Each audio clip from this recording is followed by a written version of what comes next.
Hello. आज हम व्यंजनों का वर्गीकरण पढ़ेंगे। सबसे पहले व्यंजन की परिभाषा। वे वर्ण जिनके उच्चारण में किसी अन्य वर्ण की संयोग की आवश्यकता होती है, अर्थात स्वरों के संयोग से उच्चारित होने वाली ध्वनियां व्यंजन कहलाती है। वे वर्ण जिनके उच्चारण में वर्ण का संयोग लिया जाता है और स्वरों की सहायता से जो ध्वनियां उच्चारित होती है उसे व्यंजन कहते हैं। व्यंजनों की संख्या 33। व्यंजनों का वर्गीकरण दो प्रकार से किया जाता है, एक उच्चारण स्थान के आधार पर और दूसरा प्रयत्न के आधार पर। उच्चारण स्थान के आधार पर तो हमने विस्तार से पढ़ लिया पिछले वीडियो में। कंठ, तालु, मृदा, दंत, ओष्ठ, कंठोष्ठ, दंतोष्ठ, कंठ, तालु, वत्सरीय, अलीजीवा और अनुस्वार, इनको हमने अच्छे से विस्तार से पढ़ लिया। अब आज पढ़ेंगे प्रयत्न के आधार पर व्यंजनों का वर्गीकरण। दो प्रकार से होता है, अभ्यंतर प्रयत्न व बाह्य प्रयत्न। अब पढ़ेंगे अभ्यंतर प्रयत्न के आधार पर व्यंजनों का वर्गीकरण 8 प्रकार से होता है। पहला, स्पर्शी व्यंजन। वे व्यंजन जिनके उच्चारण में विभिन्न अवयवों का स्पर्श किया जाता है उसे स्पर्शी व्यंजन कहते हैं, जैसे क वर्ग, ट वर्ग, त वर्ग, प वर्ग। फिर संघर्षी। वे व्यंजन जिनके उच्चारण में दो उच्चारण अवयव इतनी निकटता पर आ जाते हैं कि बीच का मार्ग एकदम छोटा हो जाता है और वायु संघर्ष के साथ बाहर निकलती, वे संघर्षी व्यंजन कहते हैं। वे व्यंजन जिनके उच्चारण में दो उच्चारण अवयव इतने पास आ जाते हैं कि उनके बीच का जो रास्ता होता है ना वो एकदम छोटा हो जाता है और वायु घर्षण के साथ बाहर निकलती है, वो क्या है? संघर्षी है, जैसे श श श ह। फिर स्पर्श संघर्षी। वे व्यंजन जिनके उच्चारण का समय अपेक्षाकृत अधिक लगता है और उच्चारण के बाद वाला भाग संघर्षी हो जाता है, वो स्पर्श संघर्षी कहलाते हैं, जैसे च, छ, ज और ज। नासिके व्यंजन। वे व्यंजन जिनके उच्चारण में हवा का वेग नासिका से निकलता है। वे व्यंजन जिनके उच्चारण के समय हवा का वेग नाक से निकलता है वे नासिके व्यंजन कहते हैं, जैसे ड़, य, ण, न और मैं। प्रत्येक वर्ग का 5वां वर्ण होने के कारण इन्हें पंचम वर्ण या पंचमाक्षर भी कहा जाता है। उच्छिप्त व्यंजन, इसका अर्थ होता है फेंका हुआ। वे व्यंजन जिनके उच्चारण में जीवा ऐसा महसूस कराती है जिन्हें फेंक रही है। वे व्यंजन जिनके उच्चारण में जीभ हमें ऐसा महसूस कराती है जैसे किसी शब्द को वो बाहर फेंक रही है, जैसे ड और ढ, नीचे नुक्ता लगा है। इन्हें ताड़नजात, द्विगुणु, द्विपृष्ठ वर्ण भी कहा जाता है।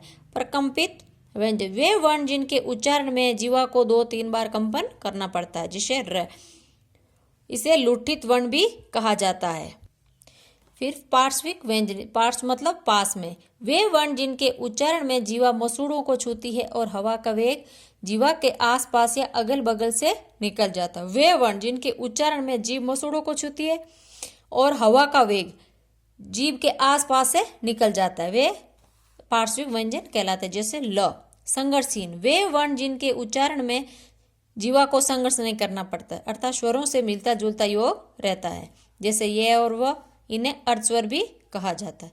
दूसरा था बाह्य प्रयत्न के आधार पर व्यंजनों का वर्गीकरण 2 प्रकार से होता है। पहला, स्वर तंत्रियों में कंपन के आधार पर भी 2 प्रकार से वर्गीकरण किया जाता है, घोष, अघोष और अघोष। पहले पढ़ेंगे घोष और सघोष। वे वर्ण जिनके उच्चारण में गूंज, नाद, कंपन अधिक होता है वे घोष कहलाते हैं। प्रत्येक वर्ग का 3रा, 4था और 5वां वर्ण, जैसे ग, घ, ड़, ज, झ, ञ, क्या है? 3रा, 4था और 5वां वर्ण किस में आता है? घोष में। और य, र, ल, व, ह, ये किस में आते हैं वर्ण? घोष में। दूसरा है अघोष। वे वर्ण जिनके उच्चारण में गूंज, नाद, कंपन नहीं होता है वे क्या कहलाते हैं? अघोष कहलाते हैं। जैसे प्रत्येक वर्ग का पहला और दूसरा वर्ण, जैसे क, ख, च, छ, ट, ठ, त, थ, प और फ, श, श, श, ये क्या है? अघोष वर्ण है। दूसरा था प्राण, वायु या श्वास के आधार पर व्यंजनों का वर्गीकरण, ये भी 2 प्रकार से है, अल्पप्राण और महाप्राण। पहले पढ़ेंगे अल्पप्राण। वे वर्ण जिनके उच्चारण में मुख विवर से कम मात्रा में वायु बाहर निकलती है वे अल्पप्राण कहलाते। कम मात्रा में वायु बाहर निकलती है। प्रत्येक वर्ग का पहला, 3रा और 5वां वर्ण है, क, ग, ड़, च, ज, य, ट, ड, ण, त, द, न, प, ब, म, य, र, ल, व, ये क्या है? अल्पप्राण वर्ण है। अब पढ़ेंगे महाप्राण। वे वर्ण जिनके उच्चारण में मुख विवर से अधिक मात्रा में वायु बाहर निकलती है। अल्पप्राण में क्या था, कम मात्रा में निकलती, और महाप्राण में क्या हो गया, अधिक मात्रा में निकलती। प्रत्येक वर्ग का दूसरा और चौथा वर्ण क्या है, महाप्राण है।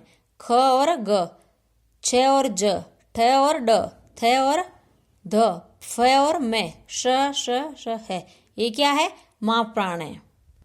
आज हमने व्यंजनों का वर्गीकरण पढ़ा, दो प्रकार से था, उच्चारण स्थान के आधार पर और प्रयत्न के आधार। उच्चारण स्थान के आधार पर तुमने पढ़ लिया, प्रयत्न के आधार पर आज इस वीडियो में हमने पढ़ा। दो प्रकार से था, अभ्यंतर प्रयत्न और बाह्य प्रयत्न। अभ्यंतर प्रयत्न 8 प्रकार के थे और बाह्य प्रयत्न 2 प्रकार के थे।